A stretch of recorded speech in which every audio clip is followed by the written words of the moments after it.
tous, nous revoilà pour une petite vidéo. Alors j'ai fait précédemment la vidéo sur la programmation de l'onduleur Victron.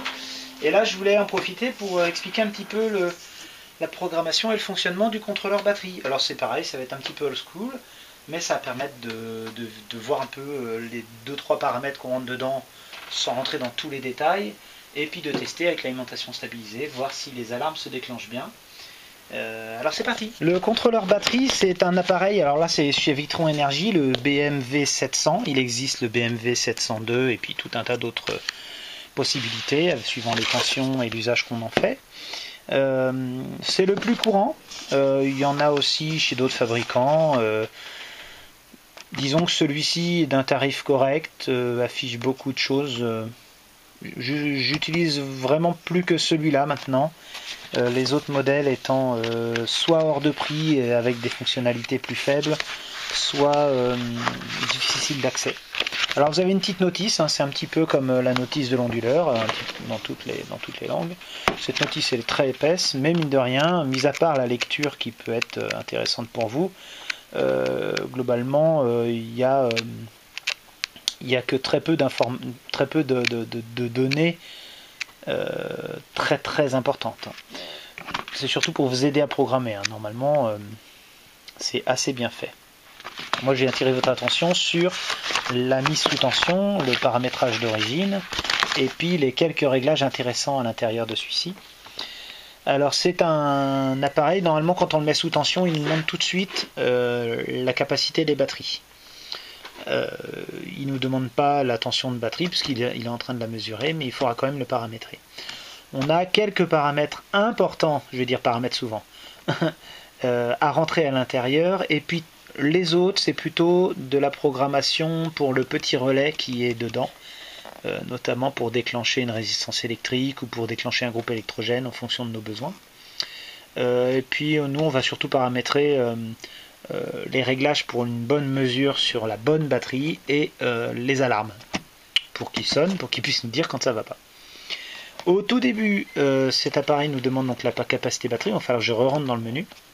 C'est quelque chose qui est en menu défilant, un peu comme les vieux téléphones Nokia, vous vous souvenez. On a un menu qui tourne en rond comme ça. Ce menu affiche, donc là il y a l'onduleur qui est branché, donc il nous affiche ce qu'il consomme en ce moment. Ce menu affiche tout le temps la même chose, mais vous pouvez désactiver dans le paramétrage, vous pouvez supprimer des affichages si ça vous gêne. La tension de la batterie, donc là on est à 27,2, son courant, c'est-à-dire qu'on consomme 1,1 A dans la batterie. Bon là il n'y a pas de batterie, hein, c'est une alimentation stabilisée. Il fait le petit calcul, 1,1 x 27, ça fait 30 watts. Comme moi je lui ai dit qu'il y avait 200 ampères et que ça fait un petit moment là que ça tourne, il calcule la consommation des ampères par heure, plus des petits paramètres et des coefficients, mais donc globalement ça nous dit si la batterie est déchargée. Et comme on n'est pas tous avec un ordinateur dans la tête, il nous fait le calcul en pourcentage, c'est très bien. Et puis là, un dernier paramètre, c'est en heures, c'est la capacité restante. En grosso modo, combien de temps il vous reste avant d'arriver à un certain pourcentage de batterie. Ce pourcentage, on le rentre dans le contrôleur. En règle générale, c'est 50%. Donc, quand on fait la fête et qu'on consomme par exemple 500 watts, on se dit, est-ce que je peux passer la nuit? Et ben, c'est cet affichage-là qui nous le dit. Quand on est un petit peu accro au contrôleur batterie, sur son installation, c'est intéressant. Si on n'en voit pas l'utilité, bon bah, tant pis. Vous avez un bouton Setup, un bouton Select. Select, ça nous emmène directement sur les statistiques. Statistiques A, B, C, D, ainsi de suite. Et à chaque fois, c'est écrit en anglais, mais si on laisse défiler, ils nous disent ce que c'est. Alors, je crois que c'est la plus grande décharge. Donc là, 0 ampère-heure. Il fait pas les virgules, donc tant qu'on n'a pas consommé 1 ampère-heure la première fois qu'on l'a installé, il ne nous marque pas. Ensuite, on peut directement descendre, il nous donne directement les valeurs, mais si on ne sait pas ce que c'est, il faut ressortir. Voilà. La dernière décharge, 0 ampère-heure.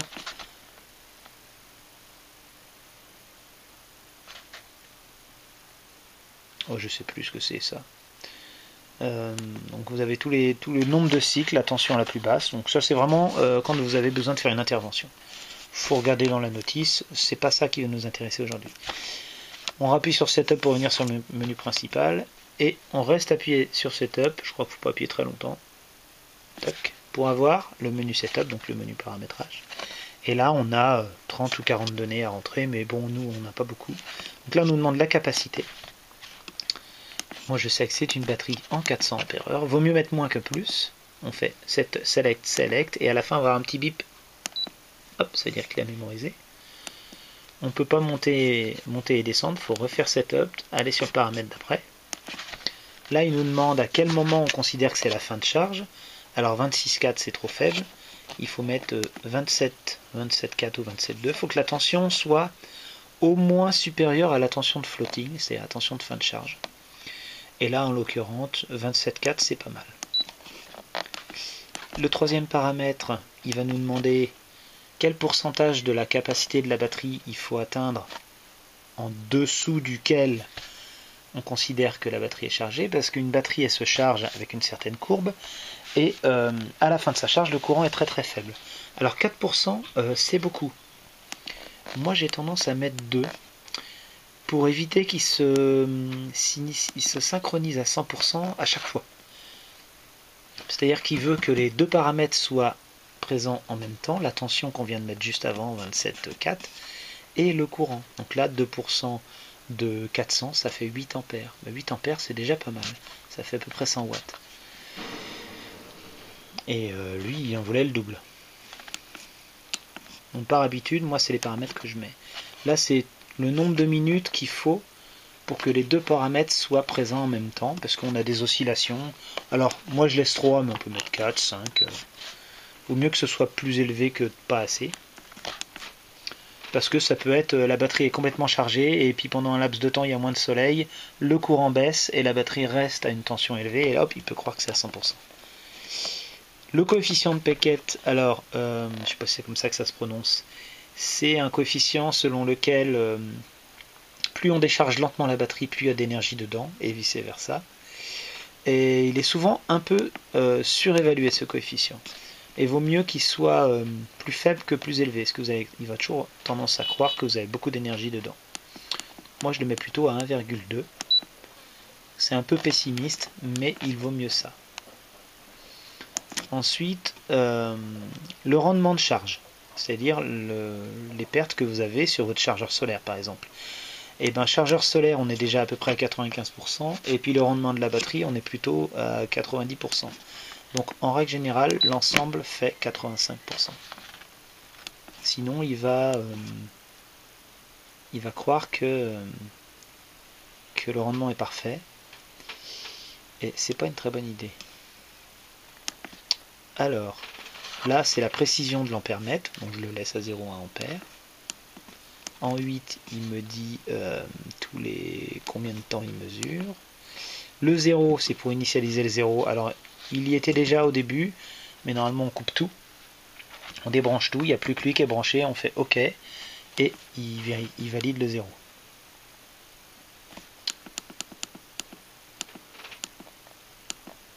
Voilà. Synchronisation, c'est quand on sait que les batteries sont chargées. On vient de les brancher et on veut qu'ils s'initialisent manuellement. On fait OK et il se synchronise. Mais normalement, il le fait tout seul. Et le relais. Donc, le mode relais. Alors, il nous propose plusieurs modes par défaut. Alors, on va voir à quoi ça correspond. On a vu que c'était le paramètre 11. Le mode relais, par défaut, ce sont les seuils 16 et 31 qui sont pris en compte. Le mode 16, c'est le pourcentage. Et le mode 31, c'est la tension. Mais on n'en a pas besoin de ce paramètre-là, puisque le contrôleur batterie, c'est un 700, c'est pas un 702. Nous, on va pas se servir du relais, donc le mode relais, on n'en a un peu rien à faire. On va passer directement aux alarmes. Voilà. Et donc dans le paramétrage, on a plein de paramètres. À chaque fois que c'est marqué relais, c'est vraiment la gestion du relais. Quand est-ce que le relais s'enclenche? Est-ce qu'il est en mode ouvert, en mode fermé? Et nous, on va plutôt aller sur la partie alarme. Voilà, c'est ça. Buzzer. Paramètre 32. Donc on y va. Alors on aurait peut-être dû aller dans l'autre sens, vu que c'est un menu défilant. Il y a des paramètres qui n'existent pas en fonction du modèle. Donc le buzzer est sur on, parfait. Ensuite, il nous dit le pourcentage faible, on le met à combien? Par défaut, il est à 0, c'est beaucoup trop élevé. Moi, je le mets à 30%. C'est même déjà très faible. Ensuite, il nous dit à quel moment on est plus faible. Paramètre 34, et ben à 40 ou 50%. Voilà. Et voilà. Ensuite, l'alarme de tension basse, très importante. Sur une batterie 24 volts, la tension basse, c'est normalement 22. C'est déjà très bas, mais on va anticiper avant que l'onduleur s'éteigne, on va mettre 22,5. Puisque l'onduleur, on l'a paramétré sur 22 tout à l'heure, vous ne l'avez pas vu, mais... Et on arrête l'alarme quand on est au-dessus de 23,5. C'est bien. C'est-à-dire qu'on a commencé à recharger. Ensuite, il faut une alarme si la tension est trop élevée. Ça peut arriver si vous avez un régulateur solaire qui est HS et qui charge trop, ou une éolienne branchée dessus qui ne freine pas. Donc dans le cas de nos batteries ici, ce sont des batteries liquides acides, acide plomb, et peuvent supporter environ 16 volts par monobloc. Donc on pourra mettre 32. Voilà, au-delà de 32, on n'est plus en égalisation de batterie, on commence à rentrer sur quelque chose d'un peu dangereux, et puis on va désactiver à 30. Voilà. C'est élevé, mais ce n'est pas destructeur de la batterie. Et puis les autres paramètres, on passe tout de suite au 49, vous voyez, on était au 38, hop, 49. Parce que tous les autres, là, les 39 et autres, c'est pour des contrôleurs de gamme. Les 49, c'est l'intensité de rétroéclairage, savoir si le menu est défilant tous les combien, est-ce qu'on affiche la tension, le courant, la puissance, le courant. Voilà, ça c'est la personnalisation. S'il y a des paramètres qui vous embêtent, bah, vous pouvez ne pas les afficher. Mais franchement, vaut mieux les afficher parce que le professionnel, quand il a besoin de dépanner, c'est ça qu'on regarde. On vous demande ce qui est affiché. Alors, si vous touchez à rien, il revient au menu précédent. Sinon, vous appuyez sur Setup et il revient. Et là, on va commencer à avoir un pourcentage un peu plus précis, ainsi de suite. Voilà, 240 heures. Et là, ce qu'on va voir, c'est si les seuils qu'on a enregistrés sont bons. Alors pour ça, je vais éteindre l'onduleur parce qu'il est perturbant, il n'arrête pas de nous faire varier la tension. Tac. Je vais arrêter de charger mon téléphone, c'est pas grave. Et en jouant sur l'alimentation stabilisée ici, je vais voir si la tension basse fonctionne et la tension haute fonctionne. On va commencer par la tension haute, sachant que je suis pas sûr d'arriver jusqu'à 32 volts. Hein. Mais on y va. C'est normalement une alimentation 30 volts. Voilà. J'essaye encore. 31,7. Non, vous voyez, on peut monter à 31,7 sans souci, il ne sonne pas. J'ai confiance en cet appareil, il n'y a pas besoin de changer les réglages. On va descendre à 22. On a dit que c'était à 22,5 que ça sonnait. On va essayer d'y aller pas trop vite. Ah, bon, déjà à 22. 20. J'ai été un peu rapide. Il est censé sonner là. Il lui faut, je crois, 3 minutes. Ah oui, bah voilà. Ça y est, 16 volts, c'est un peu bas. C'est pas très grave, il fonctionne quand même, lui. Il n'y a rien à alimenter derrière. Les régulateurs solaires se sont mis en défaut. Voilà, lui c'est pareil. Donc il faut qu'on remonte, on m'a dit à 22,5. Peut-être que j'aille un peu plus lentement. Tant que l'alimentation se met en marche. On peut remonter beaucoup au début et un peu moins après.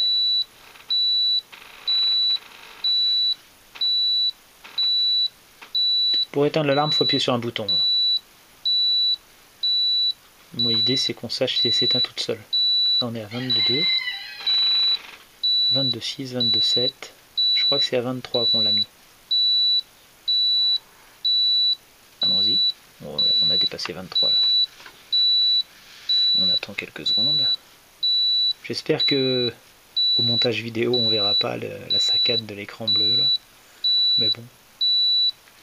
Ah, on n'est plus au-dessus de 23, il manque pas grand-chose.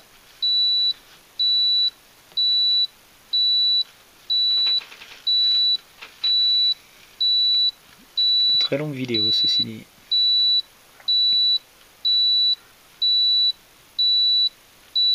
Je vous montre encore 2-3 choses après. Je sais plus si c'était 23,5. Alors on va remonter un peu plus haut. Ah, c'est bon, il s'arrête. Donc il s'arrête tout seul l'alarme. Tant qu'on est en dessous des paramètres, il continue à sonner. C'est pas très très fort, vous avez vu, ça clignote un peu, ça consomme rien. Quand les paramètres viennent, eh ben, il ne sonne plus, donc on n'a pas la mémorisation, mais par contre, on sait que dans le mode setup, on va peut-être avoir un certain nombre d'informations. Donc là, en l'occurrence, dans la partie statistique, on va y aller du coup. Très longue vidéo aussi, mais à mon avis, c'est nécessaire. Je suis désolé pour la qualité de la vidéo et du filmage, mais en même temps, c'est pas non plus destiné à faire de l'audience. Alors, les paramètres sont ici, données historiques. On appelle ça statistique, ils appellent ça historique. J'ai écrit en français. Ils nous disent que c'est donc la décharge la plus profonde, la valeur la plus grande enregistrée, ainsi de suite. Moi, ce qui va m'intéresser, c'est la tension la plus basse. Voilà, la plus basse et la plus élevée. C'est G, lowest voltage, et highest voltage. Je n'ai pas un très bon accent. G et H. Alors allons-y. Je sélectionne 0,01 volts. Ah, c'est normal, c'est la mise sous tension. Il fait souvent ça, cet appareil. C'est qu'au moment où on le met sous tension, au moment où on le débranche, il mémorise la tension la plus basse. Donc souvent, je passe par le régulateur solaire qui me donne les paramètres. Et la tension la plus haute, 31,5. Voilà. Donc la plus basse, elle aurait été intéressante, mais là, peut-être il y a nécessité de faire un reset. Et la plus haute, il l'a bien mémorisé. Le nombre de synchronisations, le nombre d'alarmes tension faible. Voilà, c'est celle d'après. Le L. GHIJKL. Voilà, il y a eu une alarme. Donc il a mémorisé qu'il y a bien eu une alarme tension faible. Les autres sont la consommation, les watteurs. Voilà. Vous voyez, là, ça y est, il a mis le 1. Sur le paramètre 1, la plus grande décharge, il a mis le 1. Donc c'est vraiment un appareil qui est pas mal. J'ai eu 2 ou 3 fois le cas où et ben, si ça prend l'eau, la carte électronique est sur le shunt ici, et ben ça mesure plus rien, ça crame. Et du coup, toutes les statistiques sont parties. Il faut quand même protéger ce système-là. Un autre paramètre qui est intéressant, qui est dans les réglages, qui n'est pas dans les statistiques, c'est le verrouillage. Alors, lock setup, bloquer la configuration, paramètre 64. Comme je vous ai dit que c'était un menu défilant, on va aller vers le plus, là vers le haut, et hop, on arrive directement à 66. Et 64, verrouillé, il me met off, on met on et on valide. Mais là je ne vais pas le verrouiller parce que je voudrais vérifier les paramètres demain à la mise en service. Intéressant parce que l'utilisateur des fois, au lieu de faire plus moins et naviguer, il appuie sur setup. Ou alors un gamin qui touche et puis du coup les paramètres ils sont changés. Vous voyez, il suffit de se tromper et puis... Donc quand on veut pas que le client y touche, ou quand on veut pas soi-même y toucher, ben on le verrouille. Voilà, petite astuce, quand vous configurez, vous mettez toujours en face ce que vous écrivez le paramètre que vous avez enregistré dedans. Comme ça, si vous avez une modification plus tard, vous le savez. Vous êtes un grand, vous regardez tout de suite ce que vous aviez avant. Si vous devez changer de contrôleur Patrice, c'est pareil. Si vous devez changer les paramètres, vous savez pourquoi. Voilà, allez, après cette longue vidéo, on va couper le courant. Là, donc moi je vais couper sur le sécurité. Ça va couper les régulateurs solaires, c'est normal. Et en coupant l'alimentation, il va s'éteindre. Voilà, 9 volts, hop, c'est éteint.